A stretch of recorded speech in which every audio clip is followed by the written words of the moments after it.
आज हम लोग एक नए टॉपिक पे चर्चा करेंगे और 6th क्लास का टॉपिक है पृथ्वी की दूरी और गतियां। इसके बारे में हम लोग आज चर्चा करेंगे। सबसे पहले हम लोग को जानना होगा कि हमारी ये पृथ्वी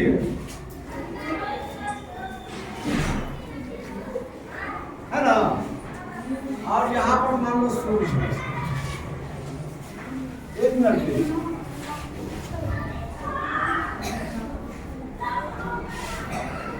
तो ये देखो सूरज की रोशनी कितनी पड़ेगी,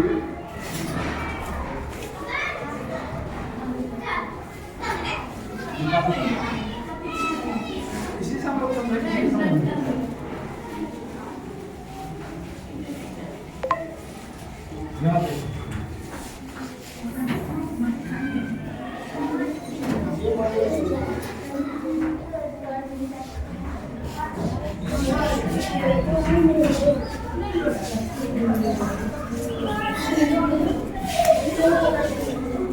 सूरज का जो रोशनी है ना, इसी बीच में पड़ता है।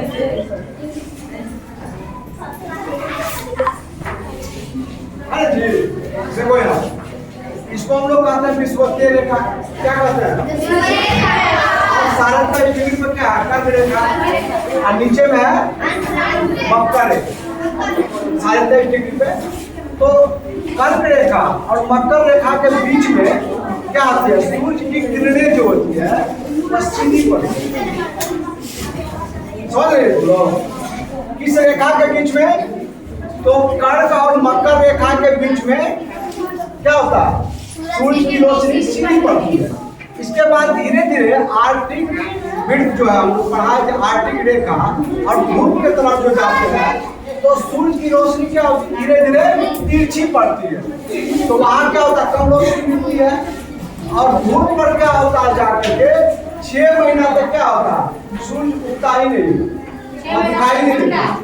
6 महीना तक बहुत कम होती है। इसीलिए यहाँ पर क्या होता है? बर्फ जमा रहता है।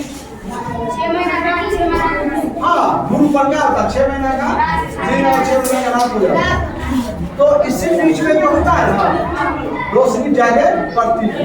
तो इसी को हम लोग यहाँ पर समझे। और हमारी पृथ्वी क्या है? 23 डिग्री अक्ष पे क्या है? क्या होगा? तो एक कंडीशन बनता है, तुम लोग जानते हो ना घूर्णन गति किसको कहते हैं? बता दिया है। जब अपने अक्ष पर कोई ग्रह घूमती है तो उसको बोलते हैं घूर्णन गति। और जब सूर्य का परिक्रमा करती है तो उसको बोलते हैं परिक्रमा, है ना? तो जब सूर्य का जो परिक्रमा करने लगती है हमारी पृथ्वी, तो पहला कंडीशन 21 मार्च को बनता है। तो 21 मार्च को देखेंगे कि हमारी पृथ्वी जो है अक्ष पर एकदम थोड़ा सा सीधा रहती है। तो क्या होता है? सूर्य का रोशनी बराबर करता है। सभी अक्षांश रेखाओं पर क्या होती है?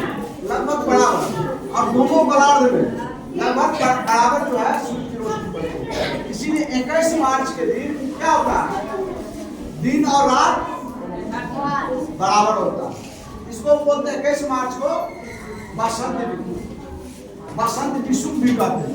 इसको क्या बोलते हैं? 21 तारीख को बसंत विषुव। नहीं जी।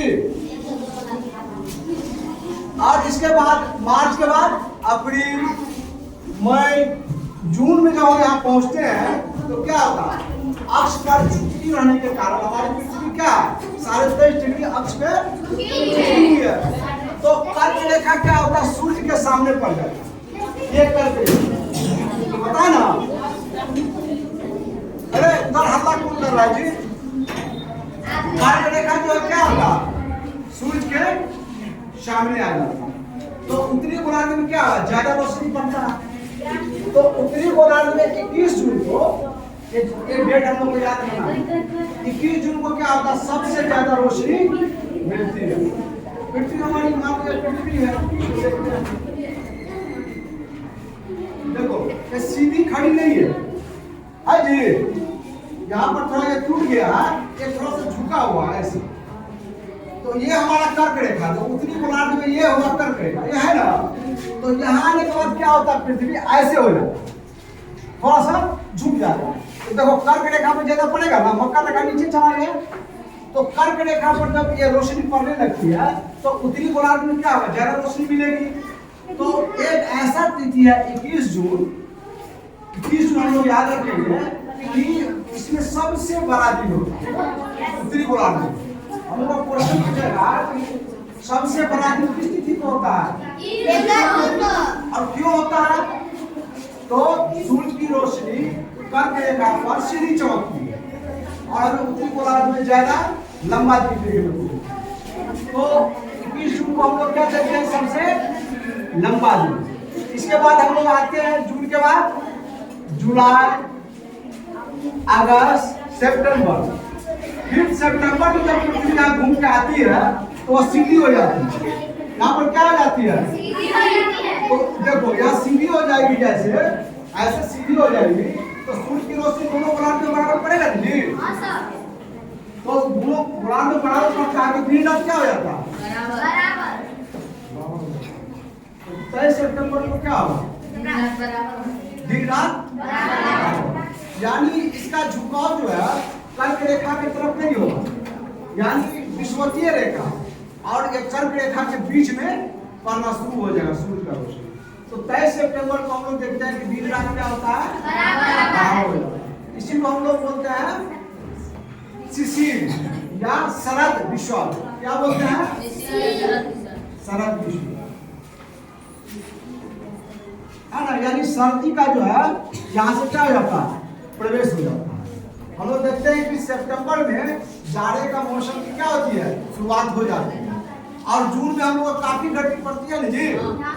इसीलिए हम लोग का जो गोलार्ध है, हम जिस गोलार्ध में रहते हैं उसका झुकाव क्या हो जाता है, सूर्य की तरफ। और हम लोग आएंगे आगे, देखो सितंबर के बाद अक्टूबर, अक्टूबर के बाद नवंबर, और नवंबर में ये स्थिति होता है कि ये जो होता है इसका झुकाव देखो जैसे कर्क रेखा की तरफ हो गया ऐसे।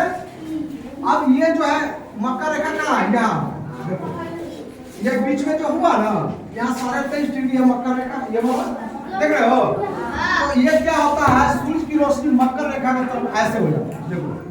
तो उत्तरी गोलार्ध थोड़ा पीछे आ गया और मकर रेखा इधर आ गया, है ना। तो क्या होगा, मकर रेखा में ज्यादा सूर्य की रोशनी मिलेगी ना, नहीं मिलेगी। तो उत्तरी गोलार्ध क्या होता है, पीछे चला जाता है। तो 22 दिसंबर को क्या होता है, सबसे छोटी रात क्या होती है, सबसे छोटी रात। सबसे छोटी रात किस तिथि को होती है, 22 दिसंबर को।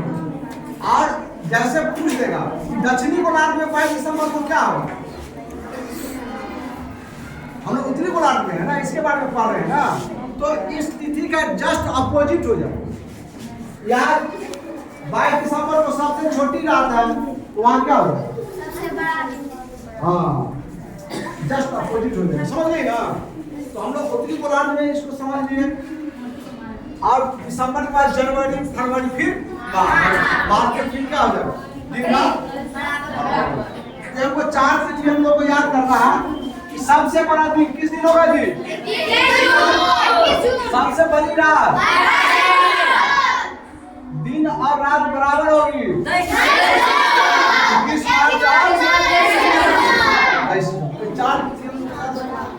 आगे हम लोग और देखते हैं। देखो यहाँ ये सूरज का जब परिक्रमा करती है हमारी पृथ्वी, तो ये पर वाले काट पथ करती है ना, कभी सूरज के नजदीक में रहती है और कभी दूर चली जाती है ना। इसको पहले भी बताया है। उसमें क्या है कि जब सूरज के सबसे नजदीक में रहती है, यानी इतना दूरी पे रहती है, 14 करोड़ 70 लाख है ना जी किलोमीटर सबसे नजदीक। और दूर जब चली जाती है तो इसकी दूरी हो जाती है 15.23 करोड़ किलोमीटर, समझ गए। तो इस घटना को हम लोग क्या कहते हैं, अपसाव। जब सूर्य से सबसे अधिकतम दूरी पर पृथ्वी चली जाए, इस घटना को हम लोग क्या बोलते हैं, अपसाव। तो अपसाव की घटना कब होती है, और जब सूर्य से सबसे कम दूरी पर हमारी पृथ्वी हो, उसको क्या बोलते हैं, उपसाव। उपसार की घटना कब होती है? 3 जनवरी। क्वेश्चन पूछा जाता है कि हमारी पृथ्वी सूर्य से सबसे कम दूरी पर कब होती है, किस तिथि को होती है? 3 जनवरी। तो 3 जनवरी ये होती है। और इस घटना को हम लोग क्या बोलते हैं? उपसार। मतलब छोटा, जैसे हम लोग का प्रधानमंत्री हुआ, उप प्रधानमंत्री तो उप लग गया, मुख्यमंत्री है तो उसके नीचे उप लग जाता है उप मुख्यमंत्री, तो उससे हम लोग याद कर सकते हैं जब उप लगेगा तो क्या जाएगा? छोटा, और जब अप लगेगा अप मतलब बड़ा। आगे तो आगे वाला बड़ा की नंबर याद करेंगे 4। यही 2 घटना हम लोग को याद करना, 6 तिथि हम लोग को याद करना, एक 3 जनवरी और एक जो है 4 जून। अरे लड़का तुम खड़ा हो जाओ।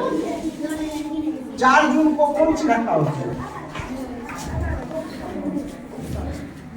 4 जून को उत्सव होता है। तुम बात कर रहा था, पढ़ने में नहीं लगता, क्लास से बाहर कर रहे हैं, तुम्हारे बात को भी लोग नहीं करेंगे, ठीक है ना? तुम कोई पढ़ता नहीं, अभी हम पढ़ा रहे तुम बात कर रहा था। क्लास में डिसिप्लिन में रहो, नहीं तो स्कूल से निकाल देंगे। तुम लोग 2-3 बार चेतावनी नहीं देते। जब पढ़ाई होती है तो पढ़ाई पे ध्यान देना चाहिए, ठीक है ना? ये 6 डेट हम लोग को याद रखना। पहला 21 जून, 22 दिसंबर, 21 मार्च और 23 दिसंबर। और इधर हो गया आपको 3 जनवरी और 4 जनवरी। तो 6 डेट याद है ना, बहुत इंपॉर्टेंट डेट है। ये कोई ना कोई एग्जामिनेशन में पूछता ही पूछता है। आप सॉल्व के बारे में पूछेगा, सॉल्व के बारे में पूछेगा, कभी लंबा दिन के बारे में, कभी छोटा दिन के बारे में। हम लोग यही ध्यान देना है, उत्तरी गोलार्ध के बारे में हम लोग जान गए हैं, और जस्ट अपोजिट कर देना है। यदि दक्षिणी गोलार्ध में पूछेगा और उत्तरी गोलार्ध के बारे में कोई याद है, उसके अपोजिट कर देंगे। यहाँ पर होगा जो 21 जून को सबसे बड़ा दिन होता है, तो दक्षिणी गोलार्ध में सबसे छोटा दिन है। समझ रही हो? यही क्वेश्चन को भी पूछ दिया जाए कि 21 जून को दक्षिणी गोलार्ध में कौन सा दिन होगा, तो हमको याद है 21 जून को सबसे बड़ा दिन, तो दक्षिणी गोलार्ध में क्या आ जाएगा? और यही हमको याद है कि 22 दिसंबर को क्या होती? सबसे बड़ी रात। तो दक्षिणी गोलार्ध में क्या होगा? सबसे छोटी रात। इसके अपोजिट हम लोग को सोचना है, सबसे बड़ी रात कब हो रही है? किस गोलार्ध में हो रहा? उत्तरी गोलार्ध में। भारत का उत्तरी गोलार्ध में। तो 22 दिसंबर को सबसे बड़ी रात हो रही है यहाँ पर। दक्षिणी गोलार्ध में क्या होगा? है ना? ये बराबर पूछता है, दक्षिणी गोलार्ध में पूछ ले, क्योंकि जान रहा है कि उत्तरी गोलार्ध में सबको मालूम है, तो वो क्या करता है? दक्षिणी गोलार्ध के बारे में पूछे। तो हमको उत्तरी गोलार्ध याद रहेगा तो अपोजिट कर देंगे, ठीक है ना? तो ये टॉपिक दोनों का क्लियर हो गया। जय हिंद बच्चों।